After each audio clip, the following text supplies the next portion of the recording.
وسلم وسلم علیہ حی علی آج کی نشست کا الفلاح۔ پہلا سوال ہے کہ انسان جو ہے وہ غسل کرتا ہے غسل جمعہ یا غسل جنابت، تو کیا ایسے غسل کے بعد وضو کرنے کی الگ سے ضرورت ہے؟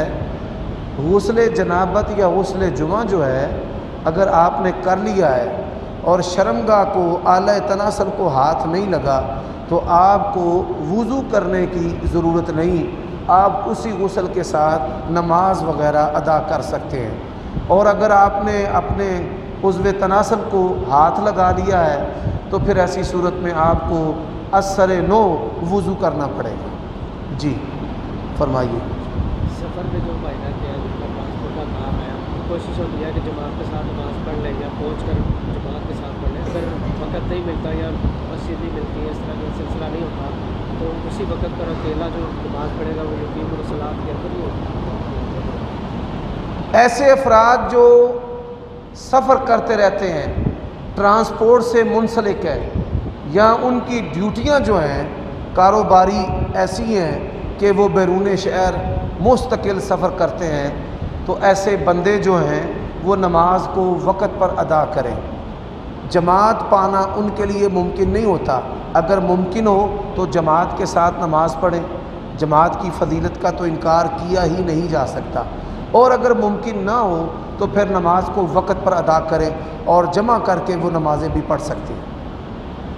جی سوال ہے کہ فقہ جعفریہ کیا امام جعفر الصادق رحمہ اللہ نے لکھی ہے؟ فقہ حنفی امام ابو حنیفہ رحمہ اللہ ان کے دنیا سے جانے کے 400 سال بعد مرتب ہوئی اور مدون ہوئی اور اس پر کتابیں لکھی گئی۔ اسی طرح جو فقہ جعفریہ ہے یہ امام جعفر الصادق ان کے دنیا سے جانے کے کئی سو سال بعد یعنی صدیوں بعد جو ہے اس کو مرتب کیا گیا اور ان کے نام پر لکھا گیا اور کتابیں جو ہیں وہ جمع کی گئی۔ سوال ہے کہ کیا امام ابو حنیفہ رحمہ اللہ انہوں نے صحابہ سے علم حاصل کیا ہے؟ امام ابو حنیفہ رحمہ اللہ کے بارے میں جو لوگ غلو کرنے والے ہیں وہ یہ کہتے ہیں کہ انہوں نے صحابہ کرام کی شاگردی اختیار کی ہے، یہ بات جو ہے یہ بلا دلیل ہے، بلکہ امام ابو حنیفہ رحمہ اللہ ان سے کسی ایک صحابی سے ملاقات یا جو رویت ہے وہ بھی ثابت نہیں ہے۔ تو یہ مبالغہ اور غیر حقیقی بات ہے جس کا سچائی سے اور علم سے کوئی تعلق نہیں ہے۔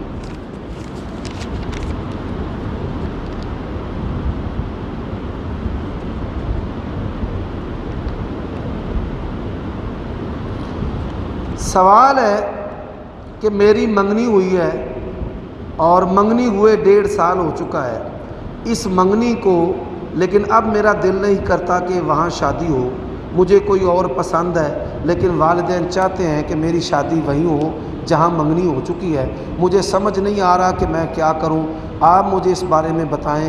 والدین کہتے ہیں کہ وہیں کرنی ہے۔ میں آپ کو آپ کے والدین کی اطاعت کا حکم دیتا ہوں کہ جہاں آپ کے والدین نے منگنی کی ہے اسی منگنی والی جگہ پر آپ نکاح کریں۔ یہ منگنیاں تباہ کرنے کے لیے شیطان جو ہے وہ لڑکوں کو نگاہ کی آوارگی کا شکار کر کے محبت کا جھانسا جو ہے وہ دیتا ہے، اور اس جھانسے کے ساتھ منگنیاں ٹوٹتی ہیں بلکہ نکاح بھی ٹوٹ جاتے ہیں۔ اور پھر ایک اور سبب بھی ہوتا ہے کہ جہاں منگنیاں ہوتی ہیں وہاں لڑکے جنسی تعلقات قائم کر لیتے ہیں، زنا کرتے رہتے ہیں، اور پھر بعد میں ان کا جو دل ہے وہ اپنی منگیتر سے اچاٹ ہو جاتا ہے۔ بہرحال ہمارا تو آپ کے بارے میں حسن ظن ہے اور آپ کو یہی نصیحت اور تلقین ہے کہ آپ اپنے والدین کی رضا کے ساتھ نکاح کریں، والدین کے رضا کے اندر ہی اللہ تعالیٰ کی رضا ہے۔ میں اکثر یہ نوجوانوں کو کہتا ہوں اسلام کے اندر محبت کی شادی جائز ہے، شرط یہ ہے کہ اس کے اندر گناہ نہ ہو اور اس میں والدین کی رضا ہو۔ والدین کی رضا کے بغیر کوئی نکاح بھی دنیا میں کامیاب نہیں ہے۔ اگر اسلام کی سچائی کو آپ جاننا چاہتے ہیں تو آپ اسلام کی سچائی اسی بات سے جان سکتے ہیں کہ والدین کی رضا کے بغیر کوئی نکاح جو ہے وہ کامیاب نہیں ہوتا۔ جی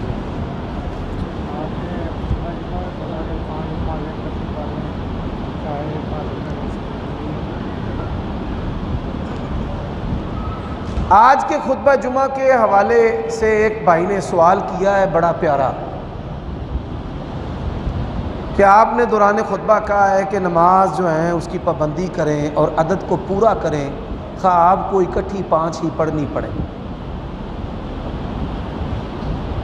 میں نے جو بات کی ہے میں اس کو پھر دہرانے لگا ہوں اور آپ کو اچھے طریقے سے انشاءاللہ امید ہے کہ سمجھ آ جائے گی۔ جو لوگ مستقل بے نماز ہیں ان کو بتدریج نمازی بنایا جاتا ہے، اور ایسے لوگ جو وقت کی پابندی نہیں کر پاتے ان کو بھی نمازی بنانے کے لیے کہ وہ عدد کو پورا کریں۔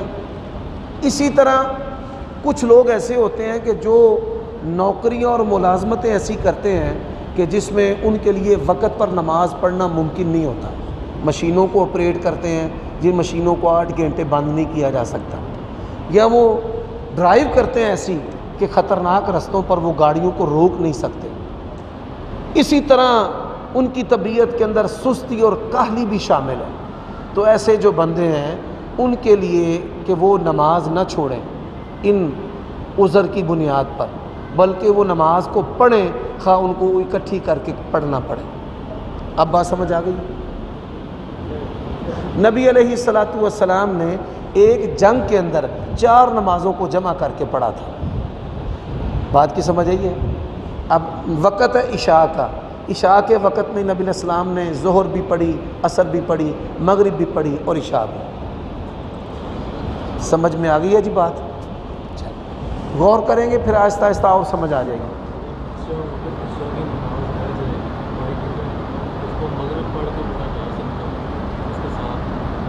اگر خدشہ ہے انسان کو کہ عشاء کی نماز کسی سبب سے رہ جائے گی، اس نے دوائی کھائی، نشہ آور ہے وہ، اور اسے ڈر ہے کہ وہ سو جائے گا اور نماز رہ جائے گی، یا مہمان آ جائیں گے، یا سفر کے دوران اس کی نماز رہ جائے گی، تو وہ نمازیں جمع کر سکتا ہے، مغرب کے وقت میں نماز عشاء پڑھ سکتا ہے۔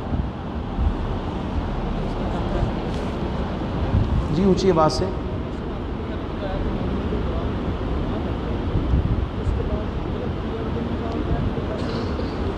سوال ہے کہ منگنی کے دوران جو لوگ زنا کرتے ہیں، ایسے جو زنا کرنے والے ہیں ان کا نکاح یعنی نکاح سے پہلے وہ کیسے پاک ہوں گے کہ نکاح ہوگا؟ یہی سوال ہے نا آپ کا۔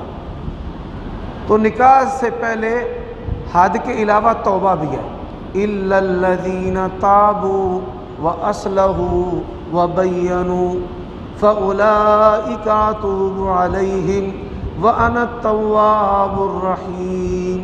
شرط یہ ہے کہ عورت حاملہ نہ ہو، دوران حمل نکاح نہیں ہوتا، اور زنا کے نتیجے میں جو حمل ہوتا ہے خواہ وہ منگیتر کو بھی ہو جائے، وہ آپ کا شرعی اور حقیقی بیٹا بیٹی نہیں ہوتا، زنا سے نسب ثابت نہیں ہوتا۔ جو زنا کے نتیجے میں حمل ٹھہرے گا اللہ تعالیٰ کے ہاں، شریعت کے ہاں، وہ آپ کا بیٹا بیٹی نہیں۔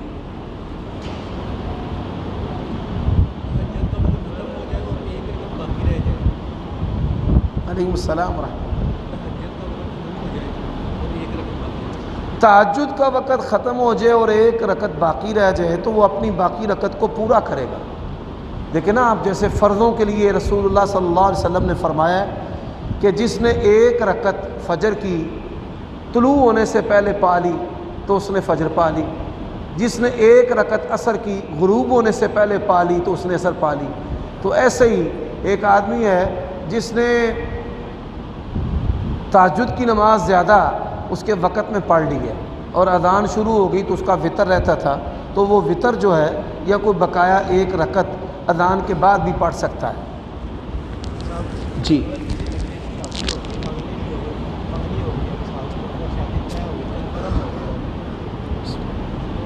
آپ کو مطلب کہ ملنا نہ چاہے، صرف کار پر بات کرنا چاہے،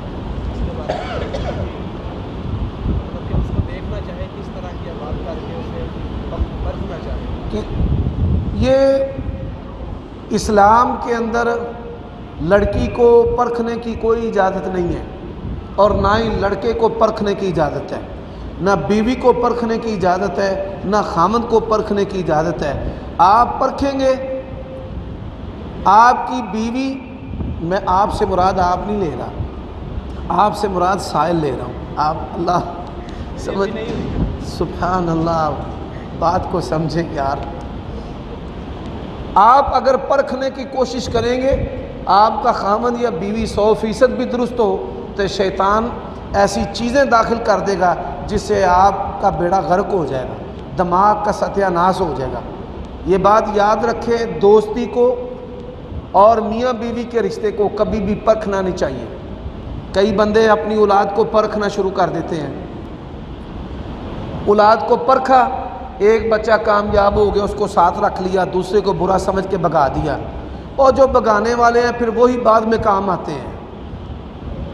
جنہوں ماں پیو نے چکیا ہوتا ہے وہ چک کے سوڑ دینے ماں پیو نے سڑک دے اتنے، اتنے روندے رہو۔ کبھی بھی اس طرح کے کام نہیں کرنے چاہیے۔ پرکھنے سے رشتہ داریاں، دوستیاں خراب ہوتی ہیں۔ جی جب ہماری لڑکی اگر حاملہ ہے تو پورا اسے بندے نے کہا میں کہ حمل دوران ہو جاتا ہے۔ کواری لڑکی ہے، منگنی ہوئی، منگیتر نے اس کو حاملہ کر دیا، دوران عمل منگیتر ہو یا کوئی اور ہو، دوران عمل نکاح نہیں ہو سکتا۔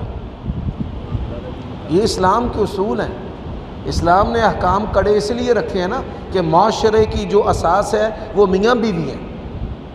وَبَثَّ مِنْهُمَا رِجَالًا كَثِيرًا وَنِسَاءً وَاتَّقُوا اللَّهَ۔ سبحان اللہ، اللہ نے کہا ہے کہ میں نے میاں بیوی کے رشتے سے مردوں عورتوں کو پھیلایا ہے، اور اللہ سے ڈرتے رہنا۔ تو معاشرے کی اساس ہی میاں بیوی کا تعلق ہے، اس لیے احکام کڑے ہیں۔ اگر یہ احکام شریعت کے نہ ہوتے تو یہ نسب اور حسب اور پھر پاک دامنی اور اسی طرح حرمت، یہ ساری جو چیزیں ہیں یہ برباد ہو جاتی، خراب ہو جاتی۔ اس طرح کے مطلب کہ نکاح نہیں ہوگا اگر وہ حمل میں ہو، تو اگر وہ اولاد ہوگی اس کی بیٹا ہو یا بیٹی تو یہ بات میں کئی دفعہ پہلے بیان کر چکا ہوں کہ زنا کے نتیجے میں جو بچہ پیدا ہوتا ہے، شرعاً زانی اس کا باپ نہیں ہوتا۔ فقہا کے درمیان بحث ہے۔ امام شافعی رحمہ اللہ سے کسی نے پوچھا کہ ایک آدمی نے ایک عورت سے زنا کیا، زنا کے نتیجے میں لڑکی پیدا ہوئی ہے، تو کیا اس لڑکی سے زانی کا نکاح ہو جاتا ہے؟ اسی کے نطفے سے پیدا ہوئی ہے۔ تو امام شافعی رحمہ اللہ نے فرمایا ہو جاتا ہے۔ کیوں؟ کہ جو نسب ہے وہ نکاح سے ثابت ہوتا ہے، زنا سے نسب ثابت نہیں ہوتا۔ اس کو کوئی مطلب کل کو جوان ہو جائے، لڑکا یا لڑکی اس کو جانا دے تو آپ کو نہیں پتہ اس بات کا، ہمارے ہاں ایک خاندان نے اپنے بھائی کے خلاف جو ہے وہ پنچایت کے اندر، اس میں علماء بھی تھے، معاشرے کے معززین افراد بھی تھے، کہ یہ ہمارا جو بھائی ہے ہمارے ترکے کے اندر وارث نہیں ہے، کیونکہ جب ہماری ماں کی شادی ہوئی تھی تو یہ 3 ماہ کے بعد پیدا ہو گیا تھا۔ آپ ہمارے خاندان کے معززین سے گواہیاں لے سکتے ہیں، تو یہ ہمارا نسبی بھائی نہیں ہے، یہ جائیداد کے اندر وارث نہیں ہے۔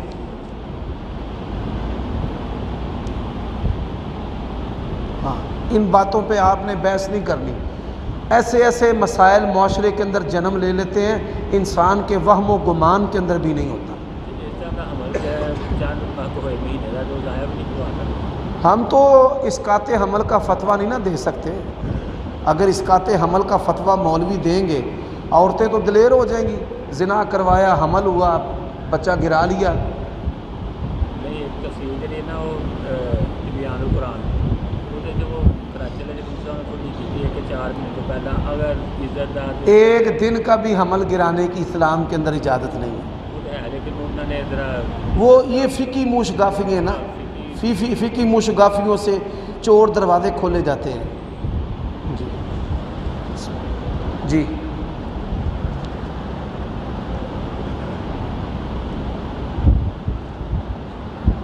صاحب بریلوی مشرقوں کے اندر نماز تو بعد امام صاحب کے نال جڑے نمازی نے وہ آ کے سارے مسافہ کرتے ہیں ہر نماز تو بعد ہر نماز کے بعد نمازیوں کا بہم یا امام صاحب سے مسافہ کرنا بلا دلیل ہے. عہد نبوی میں اس کی کوئی مثال نہیں ملتی. دیکھیے رسول اللہ صلی اللہ علیہ وسلم کے دست مبارک کے تبرکات، لیکن اس کے باوجود سلام کے بعد رسول اللہ صلی اللہ علیہ وسلم سے یا صحابہ کا بہم مسافہ کرنا جو ہے اس کی کوئی مثال نہیں ملتی. اسلام کو عام کرو، سلام کو عام کرنا ہے، یہ رسول اللہ صلی اللہ علیہ وسلم کا فرمان ہے. اور اس فرمان کا مطلب اگر یہ ہوتا نماز کے بعد عام کرنا تو نبی الاسلام 23 سالہ دور نبوت اور رسالت میں ایک دفعہ اس پر عمل کرتے.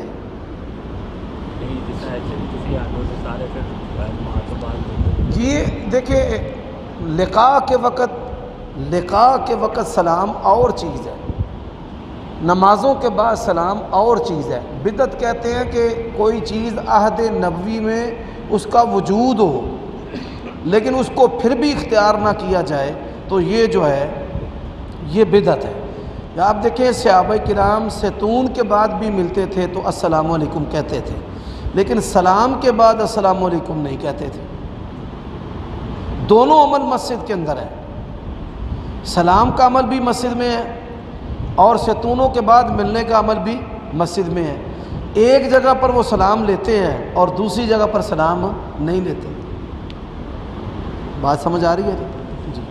سوال کیا بھائی نے کہ اسلام کے نظریے میں ووٹ کی امید بتا دیں، ووٹ دینا.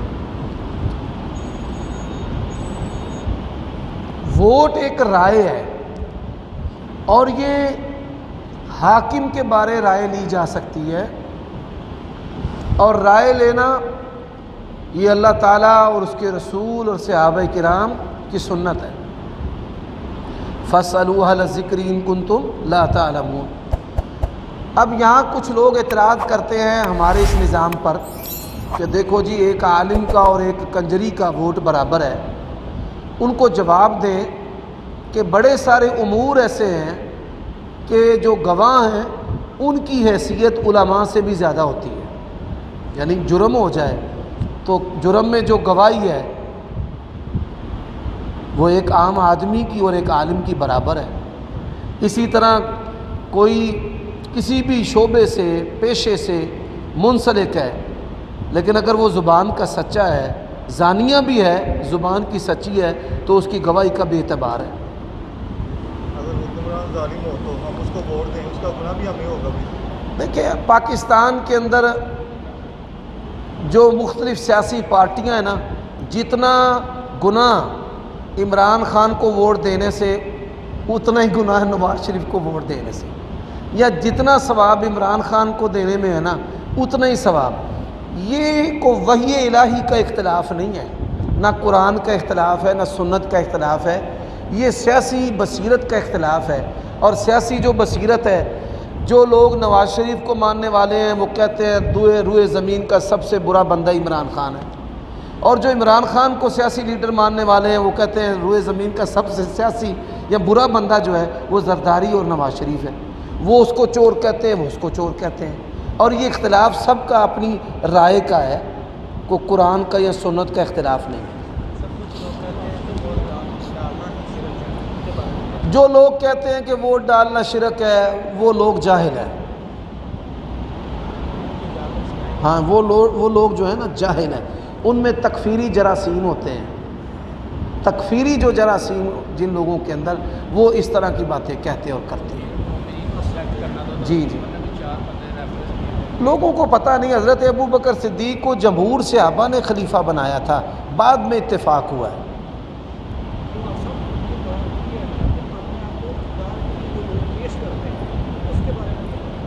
سبحان اللہ. بعض صورتوں میں پیش کرنا جائز ہے. حضرت یوسف علیہ السلام نے اپنے آپ کو پیش کیا تھا. دیکھیں ایک بات سمجھ لیں، ہم ون سائیڈ چلتے ہیں. اسلام کے اندر عہدے کی جو حرص ہے وہ ممنوع ہے، مانگنا جائز نہیں ہے. لیکن اگر کوئی بندہ وہاں پر اہل ہو ہی نہ، میں اس کی مثال دیتا ہوں. ایک مسجد کے اندر امام صاحب نہیں ہیں اور نمازی کہتے ہیں کہ بھائی تم میں سے کوئی بندہ ہے جو نماز پڑھا لے گا. اب اپنے آپ کو ایک بندہ پیش کرتا ہے تو آپ کہیں نہیں تو نے اس منصب کے لیے اپنے آپ کو پیش کیا ہے تو لہٰذا تو جو ہے جہنمی ہے. یعنی دو پہلو ہیں. یہ اس بڑے سارے مسائل ایسے ہیں جس میں علماء ایک پہلو بیان کرتے ہیں دوسرا پہلو نہیں کرتے، جس سے فتنہ پیدا ہوتا ہے.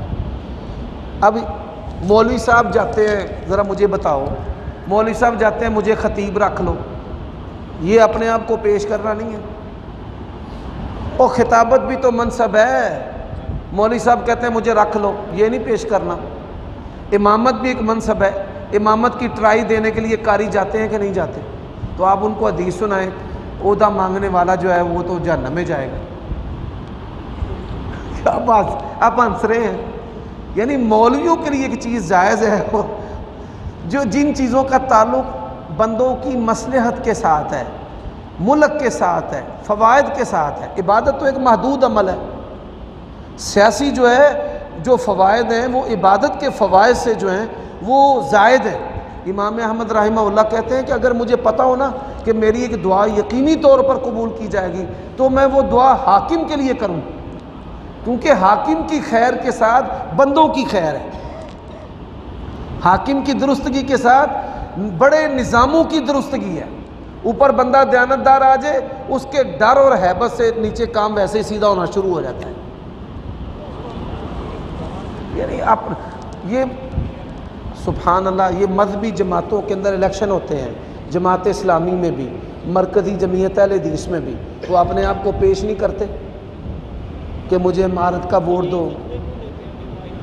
یہی میں کہتا ہوں نا کہ یہ دوہری بات ہے. اس کے دو پہلو ہیں کہ جب آپ دیکھتے ہیں کہ کوئی آدمی اہلیت رکھنے والا نہیں اور اللہ اگر توفیق دے تو میں یہ کر سکتا ہوں تو آپ اپنے آپ کو پیش کر سکتے ہیں، یہ جائز ہے. بڑے سارے لوگ جہاں پر ہوں کرنے والے پھر اپنے آپ کو پیش نہ کریں. بات کی سمجھ آ گئی؟ آپ سے بہتر لوگ ہیں تو آپ اپنے آپ کو وہاں پر پیش نہ کریں. لیکن اگر ہے ہی کوئی نہیں، اب بات کی سمجھ آئیے جی؟ ٹھیک. ہمارے معاشرے کے تعلیمی ادارے اور مدرسوں میں علم کے ساتھ تربیت پر بھی غور میں کیا جا رہا ہے، لیکن اب خدا جیسے جو یونیورسٹی ادارے ہیں ان میں تعلیم کے ساتھ ساتھ تربیت پر زور دیا جائے گا، لیکن ہمارے یہاں مولوی اور دیگر اساتذہ کو فتوے لگا رہے ہیں. اس کے بارے میں آپ کیا رائے ہیں؟ دیکھیں، مدارس کے جو منتظمین ہیں ان کا جو کردار ہے، دو شخصیت کے پہلو. پہلا جو پہلو ہے کہ وہ باعمل ہوں، لوگوں کی شرم گاہوں اور جیبوں سے اور شکلوں سے بے نیاز ہوں. یہ ایک بہت بڑی بات ہے اور فی زمانہ بڑے سارے علماء اس گناہ کے اندر پھنسے ہوئے ہیں، کئی ظاہری اور کئی پوشیدہ. لوگوں کی شکلوں، شرمگاہوں، جیبوں سے بے نیاز ہوں. پہلی جو خوبی ہے. دوسری جو خوبی ہے یعنی شخصیت سے جس کا تعلق ہے، بعض کا تعلق ہوتا ہے اوصاف سے. دوسری جو ہے خوبی ان کے اندر یہ ہونی چاہیے، عابد ہو. عابد کیا ہو؟ عابد، کہ وہ روزے رکھیں، نمازیں پڑھیں، تہجد کا اہتمام کریں، ذکر و اذکار، قرآن سے ان کا تعلق ہو، عابد ہوں. پھر قائدانہ صلاحیتیں ہوں ان کے اندر. کیا ہوں؟ قائدانہ صلاحیتیں ہوں. مجھے ایک ایسی نشست میں شرکت کا موقع ملا جہاں پاکستان کے بڑے بڑے سردار، جرنیل، سیاستدان اور وزیر وزراء بھی تھے. تو میں نے دیکھا کہ بڑے بڑے علماء، ایک عالم دین فیصل آباد سے ان کا تعلق تھا، تو عارف علوی صاحب لاہور میں صدر بیٹھے ہوئے، تو وہ علوی صاحب کے سامنے نا ایسے کھڑے ہو گئے، ایسے سر ایسے ایسے. علوی صاحب نے اس کو ٹوک کر کہا، وہ اللہ کے بندے، میں رب کا بندہ ہوں، ایسے رب کے سامنے کھڑے ہوتے ہیں، صحیح سیدھا کھڑا ہو، بیٹھ کر بات کر لے، ہاتھ کھول لے. یعنی بادشاہوں کی ہیبت ان کے اوپر آ جاتی ہے. یہ ہے کہ ان کے اندر قائدانہ صلاحیتیں نہیں، انتظامی صلاحیتیں ہونی چاہیے کہ عالم دین مدرسے میں ہے نہیں ہے، طلباء یہ سمجھیں کہ وہ ہمیں دیکھ رہا ہے، اس کی آنکھیں ادھر ہیں. اس کے کان ادھر ہیں۔ آپ کو میں ایک بات بتاتا ہوں، یہ جو ہماری مائیں ہوتی ہیں نا، ماؤں کے اندر جو چھٹی حصہ ہے نا سب سے زیادہ ہوتی ہے۔ آپ کسی لڑکی کو اپنے گھر میں لے آئے نا، کسی کو پتہ نہ چلے، آپ کی ماں کو پتہ چل جائے، اس کا ناک محسوس کرے گا کہ گھر میں عورت آئی ہے، اس کی آنکھیں محسوس کریں گی کہ گھر میں کوئی غیر آیا ہے۔ لڑکا ہزار قسمیں اٹھائے وہ کہے گی نہیں تو کتا جھوٹ بولتا ہے۔ یعنی اللہ تعالیٰ نے اس کو یہ خوبی دی ہے نا، اس کے اندر یہ وصف رکھا ہے۔ اسی طرح کئی کام ایسے ہیں ہم کہتے ہیں نہیں ابو جی اللہ دی قسمیں، تو باپ کیا کہتا ہے؟ تو جھوٹ بولتا ہے، تیری قسم کا کوئی اعتبار نہیں۔ وہ اپنے تجربے کی اور بصیرت کی آنکھ سے دیکھتا ہے۔ یہ اس کو کہتے ہیں انتظامی صلاحیت۔ اور یہی جو چیز ہے ایک با عمل با کردار استاد کے اندر ہوتی ہے کہ وہ اپنے طالب کو بھانپ جاتا ہے، اس کے چہرے کو پڑھ لیتا ہے، اس کی چال ڈھال کو دیکھ لیتا ہے کہ اس کی چال ڈھال جو ہے یہ سرکشی والی ہے، اس کے دوستوں کو دیکھ لیتا ہے کہ یہ کس مجلس میں بیٹھنا شروع ہو گیا ہے۔ تو 4 خوبیاں جو مدرسے کا محتمم منتظم پرنسپل ہے اس کے اندر ہونی چاہیے۔ پہلی خوبی وہ شہوت کے فتنے سے پاک ہو، یہ پہلی خوبی ہے اس کے اندر۔ دوسری خوبی کہ وہ عابد ہو، کیا ہو؟ عابد، حقیقی معنوں میں اندر سے رب کا بندہ ہو، اندر سے۔ اور پھر اس کے اندر قائدانہ صلاحیتیں ہوں کہ وہ اپنے آپ کو اللہ رسول کا نمائندہ سمجھے اور کوئی ہیبت اس پر طاری نہ ہو کہ جی محمد بن سلمان آ گیا ہے میں ہن ٹی سی شروع کر دیا، فلاں وزیر آ گیا ہے۔ کئی بندے جو ہے نا، میں رمضان میں ایک جگہ پر درس دینے کے لیے گیا تراویح کے بعد، تو وہاں پر جو قاری صاحب تھے نا وہ کہے ماشاءاللہ جی ہمارے صدر صاحب ہمارے مجھے وٹ چڑھ گیا۔ میں نے کہا اللہ کے بندے تو امام ہے، اللہ نے تجھے زبان دی ہے، اللہ کی تعریف کر، یہ کیا ہے صدر؟ تو اس کے اندر قائدانہ صلاحیتیں ہوں۔ اور جو چوتھی خوبی ہے، آپ تشریف لے آئیں، یہ مجھے دے دیں۔ چوتھی جو خوبی ہے اس کے اندر یہ ہونی چاہیے، چوتھی خوبی اس کے اندر ہونی چاہیے انتظامی صلاحیتیں۔